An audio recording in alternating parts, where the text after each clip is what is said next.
যেখানেই অন্যায় সেখানে হক প্রতিবাদ।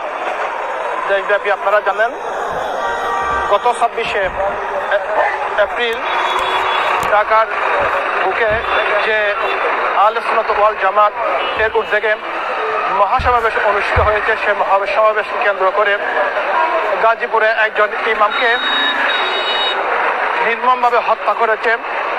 যে হত্যার প্রতিবাদে আজকে ফটিকছড়ির বিবিরহাট চত্বরে সেই সমাবেশে হত্যাকাণ্ডে মানববন্ধন এবং বিক্ষোভ মিছিল করার জন্য আলেম উলামা একত্রিত হয়েছেন। যে খুন করেছে বা যারা এই আলেমের উপর অত্যাচার করেছে, আলেমের কোনো নির্দিষ্ট সুনির্দিষ্ট কোনো ধরনের অভিযোগ না থাকা সত্ত্বেও একজন মসজিদের দায়িত্বরত ইমামকে যেভাবে হেনস্থ করেছে, যেভাবে পিটিয়েছে, বিশেষ করে প্রশাসনের বাইরে যেভাবে পানি নিয়ে পানির বোতল মুখ থেকে নিয়ে কেড়ে নিয়েছে, এই ধরনের জঘন্যতম কাজ বাংলাদেশে এর থেকে আর কিছু হতে পারে না।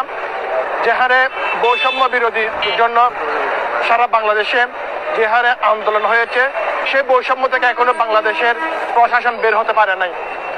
যার দৃষ্টান্ত আমরা দেখেছি গাজীপুরে যে ইমামকে হত্যা করার জন্য হত্যা করেছিল, যে বা যারা হত্যা করেছিল সে হত্যাকে মামলা না নিয়ে বরঞ্চ তাদের আশ্রয় প্রশ্রয় দিচ্ছেন কিছু প্রশাসনের ব্যক্তিরা, যে বা যারা এই কর্মকাণ্ডের সাথে জড়িত তাদের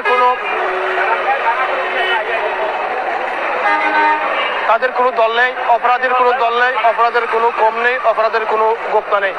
অপরাধী যে হোক না কেন বাংলার জমিতে যদি বিচার না হয়, আজ আমার কাল আপনার, পরশুদিন আপনার ভাইয়ের, এরকম করে একদিন অপরাধের চাদর কিন্তু এই দেশে আরো ছড়িয়ে পড়বে। আজকে এই আপনারা জানেন দেশব্যাপী যে রাইস হুজুরের যে বিক্ষোভ মিছিলের জন্য এখানে ফটিকছড়িতে এখানে গণজমায়েত হয়েছে। অল্প কিছুক্ষণের মধ্যে এই বৃহত্তর ফটিকছড়িতে বৃহত্তর ভাবে এই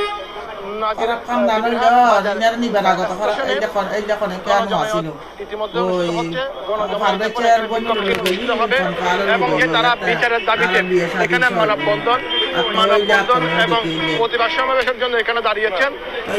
মনে করি এই ধরনের প্রতিবাদ সমাবেশ আজকে পুরো বাংলাদেশে প্রতিটা জেলায় উপজেলায় প্রতিটা জেলায় কিন্তু এই ধরনের অন্যায়ের প্রতিবাদে বিভিন্ন ব্যানারে কিন্তু প্রতিবাদের তীব্র নিন্দা কিন্তু উঠে এসেছে।